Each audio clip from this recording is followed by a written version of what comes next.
और जनपद स्तर पर हाई स्कूल एवं इंटरमीडिएट में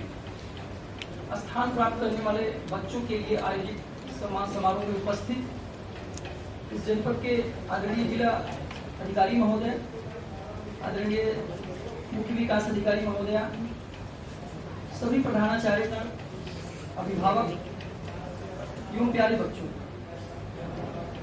जिस तरीके से आप लोगों का प्रदर्शन हाई स्कूल और इंटरमीडिएट में है,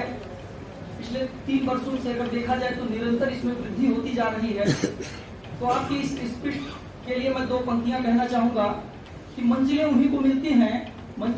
मिलती हैं जिनके सपनों में जान होता है, पंखों से कुछ नहीं होता, हौसलों से उड़ान होता है। बहुत ही सौभाग्य का विषय है कि परिषदीय परीक्षा में स्थान ग्रहण करने वाले इन सभी बच्चों के सम्मान समारोह में आदरणीय जिला अधिकारी महोदय और आदरणीय मुख्य विकास अधिकारी महोदया की उपस्थिति में जो है आप लोगों को एक रिकॉग्निशन मिल रहा है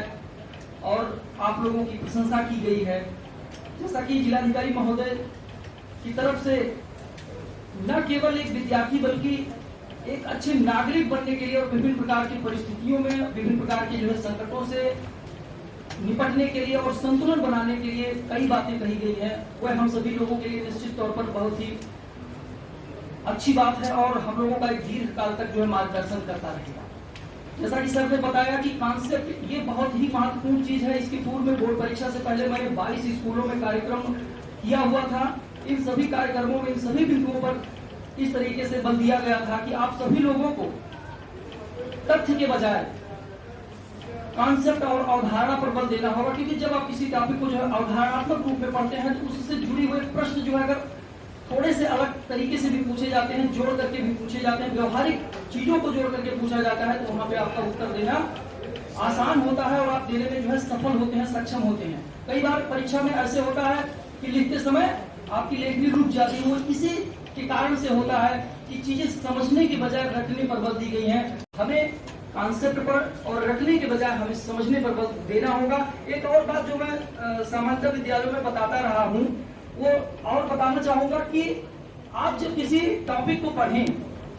तो इस तरीके से पढ़ें कि आप दूसरों को समझा सकें। अगर इस तरीके की क्षमता आप विकसित करते हैं तो निश्चित तौर पर आपका हेजिटेशन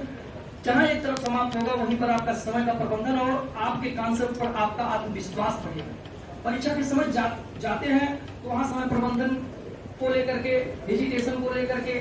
समस्याएं होती हैं और ये सभी के साथ होता है, ये स्वाभाविक भी है। कुछ न कुछ चीजें ये सभी लोगों के साथ होती हैं, तो इसको लेकर के चिंता करने की आवश्यकता नहीं है। जैसा कि सर ने अभी बताया कि हम लोगों को परिणाम प्राप्त करने के बाद अहम में नहीं जाना चाहिए, बल्कि हमें सामान्य बनना चाहिए, बल्कि सामान्य रहते हुए हमें विशिष्ट कार्य करना चाहिए। हमें इन सभी बिंदुओं पर बल देने की आवश्यकता है। जैसा कि पूछे गए एक सवाल के जवाब में एक स्टूडेंट ने कहा कि IIT बनना है, तो सर ने बताया कि अभी रास्ते आपके जो है आगे बहुत लंबे हैं और उस पर चलने की आवश्यकता है। तो हमें संतुलन बनाने की बहुत आवश्यकता है और संतुलन के लिए अनुशासन बहुत आवश्यक है। जैसा कि सर ने भी अभी बताया कि भय और अनुशासन में अंतर होता है, तो हमें इन दोनों के बीच में लाइन को जो है करते हुए आगे बढ़ना होगा। और इसी तरीके से मेहनत, अनुशासन, निरंतरता,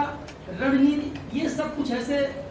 शैक्षिक नैतिक गुण हैं जिन्हें हमें अपने अंदर विकसित करने का प्रयास करना होगा और संतुलन के रूप में जो है संतुलन बनाते हुए सभी बच्चों से आगे बढ़ने का प्रयास करना होगा। तो एक बार फिर से हम